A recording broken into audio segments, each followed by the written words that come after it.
സർക്കാർ ഉറപ്പു നൽകിയ അംഗൻവാടി ജീവനക്കാരുടെ ആവശ്യങ്ങൾ അംഗീകരിക്കാത്തതിൽ പ്രതിഷേധിച്ച് Indian national anganwadi employees federation INTUC ജീവനക്കാർ പാലക്കാട് ജില്ലാ കളക്ടറേറ്റിന് മുന്നിൽ സായാഹ്ന ധർണ നടത്തി.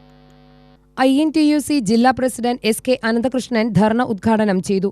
അപ്പോൾ ഇവിടെ സംസ്ഥാന ഗവൺമെന്റിനെ സംബന്ധിച്ചിടത്തോളം ഇപ്പോൾ അധ്യക്ഷ പ്രസിഡന്റ് ബിന്ദു പറഞ്ഞ മാതിരി ഈ 10 വർഷം ആകാറായി, 8-9 മാസം കഴിഞ്ഞ 10 വർഷമായി. ഈ 10 വർഷത്തിനുള്ളിൽ അംഗനവാടി ടീച്ചേഴ്സ് അല്ല, അംഗനവാടി വർക്കേഴ്സ് അല്ല, സമസ്ത തൊഴിലുറപ്പ് തൊഴിലാളി അങ്ങനെ സമസ്ത മേഖലയും നിർജീവമായിരിക്കുകയാണ് ഈ 10 വർഷത്തിനുള്ളിൽ. പക്ഷെ തൊഴിലാളി പാർട്ടിയുടെ മുഖ്യമന്ത്രിയാണ് അതായത് തൊഴിലാളി പാർട്ടിയുടെ മുഖ്യമന്ത്രിയാണ് പിണറായി വിജയൻ എന്നാണ് CITയും അതുപോലെ തന്നെ അവരുടെ പോഷക സംഘടനയൊക്കെ പറഞ്ഞ് നടക്കുന്നത്.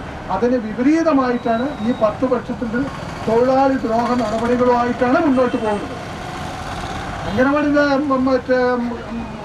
കാര്യം മാത്രമല്ല, കേരളത്തിലെ സമസ്ത മേഖലയും ചുമട് തൊഴിലാളികളാണ് ശരി, അംഗനവാടിയാണ് ശരി, തൊഴിലുറപ്പ് തൊഴിലാളികളാണ് ശരി, ഇനിയിപ്പോൾ ഫാക്ടറി തൊഴിലാളികളാണ് ശരി, കർഷകരാണ് ശരി, കർഷക തൊഴിലാളികളാണ് ശരി, എല്ലാം ഇന്നിപ്പോൾ നിർജീവമായി നിശ്ചലമായി കിടക്കുന്ന ഒരു സ്ഥിതിവിശേഷമാണ് കേരളത്തിലുടനീളം നാം ഉണ്ടായിക്കൊണ്ടിരിക്കുന്നത്.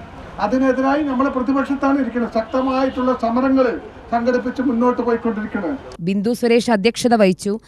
INTUC സംസ്ഥാന secretary V Abdullakutty, Mannarkkad block panchayat president V Preetha, സംസ്ഥാന കമ്മിറ്റി അംഗം H Mubarak, N Muraleedharan, R Narayanan, KV Lathika തുടങ്ങിയവർ പ്രസംഗിച്ചു.